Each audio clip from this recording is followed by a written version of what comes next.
Ես կարծում եմ նաև այստեղ շահառու է նախագծի շինարարության ոլորտը, բնականաբար, որտեղ այդ ցեմենտը հենց շինարարության հումքն է եւ հիմնական պահանջարկը ցեմենտի հենց ձևավորվում է այդ ոլորտում։ Շինարարության ոլորտը լավ օրեր չի, որ հիմա ապրում է ամենատարբեր պատճառներով եւ գործոններով, դրան չեմ ուզում անդրադառնամ։ Սա եւս, այսպես ասենք, առնվազն ապախտանող կամ ոլորտի գործը դժվարացնող կարգավորում է։ Հիմա հարցս հետեւյալն է, այսինքն դուք որպես էկոնոմիկայի նախարարություն այդ ամբողջ արժեշղթայի մեջ կարծում եմ դիտարկեք, որտեղ այդ ազդեցությունը միայն ցեմենտ ներկրողների, արտադրողների, տրանսպորտային կազմակերպություններին չի վերաբերում, այլ նաև կոնկրետ շինարարության ոլորտին եւ իր բոլոր շահառուներին, այդ թվում բնակարանաշինությունը առանձին եւ մնացած ուղղությունները։ Հիմա ինչ գնահատում, եթե արել եք, հուսով եմ արել եք, ինչպիսի գնահատում ունեք ազդեցություն եւ արդյոք քննարկել եք շինարարության ոլորտի դերակատարների հետ այս նախագծի հնարավոր ազդեցությունը կամ հետևանքը։ Շնորհակալ եմ հարցի համար։ Իհարկե քննարկում եղել է իրանց հետ ու նաև գնահատում եղել։ Մենք եթե ի սկզբանե ասեմ, քանի որ սկզբից հենց դրա մասին խոսեցի, մենք չենք դիտարկում, որ ցեմենտի գինը պետք է բարձրանա կամ բարձրանա գոնե չենք դիտարկում, որ պետք է բարձրանա 6000 դրամ տարբերությամբ, այլ մենք ենթադրում ենք, որ պետք է այստեղ լինի ինքնարժեքի շահույթի, գեշահույթի կրճատման հաշվին, նաև որպեսզի մեր արտադրողները մրցակցային լինեն, որտեղ մեր արտադրողների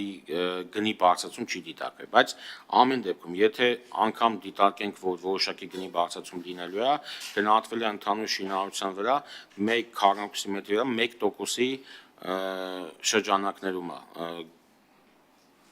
գնի բարձրացումը տեղի ունենում, որը կարծում եմ այդքան մեծ ազդեցություն չի ունենա, բայց ամեն դեպքում ես լիահույս եմ, որ ցեմենտի գինը չի բարձրանալու, այլ ստեղծելու է ինքնարժեքների համահարթեցում եւ առողջ մրցակցային պայմաններ։ Եվ երկրորդ հարցը արձագանքի հետ կապված, ես չնայած այդքան էլ չեմ կիսում ձեր տեսակետը, որովհետև փաստը վկայում է եւ գործնականում, որ նման նոր հարկային բեռ ավելացնելու պարագայում ըստ էության արագ ոչ թե շահույթն է նվազում, այլ ավելանում է գինը, վերցրեք տարբեր ոլորտներ էլ Հայաստանում այդպես է, իհարկե փոքր շուկա ունենք եւ այլն, բայց նաեւ ունենք որոշակի նաև, այսպես ասենք, անառողջ վիճակ, էներգետիկ ռեսուրս, գազի շուկան նայեք, հեղուկ գազի եւ այլն, բայց ինչեւ է բենզինը։ Հիմա երկրորդ հարցը վերաբերում է մենք Իրանի Իսլամական Հանրապետության հետ ունենք ԵԱՏՄ-ն, իհարկե, ունի ազատ առևտրի համաձայնագիր, որը գործադրվում է եւ բավականին էֆեկտիվ է Հայաստանի տնտեսության ռազմավարական կամ երկարաժամկետ զարգացման առումով, հիմա արդյոք նաև դուք քննարկում եք նման կարգավորումները մեր գործընկերների հետ Իրանի Իսլամական Հանրապետության, այնուամենայնիվ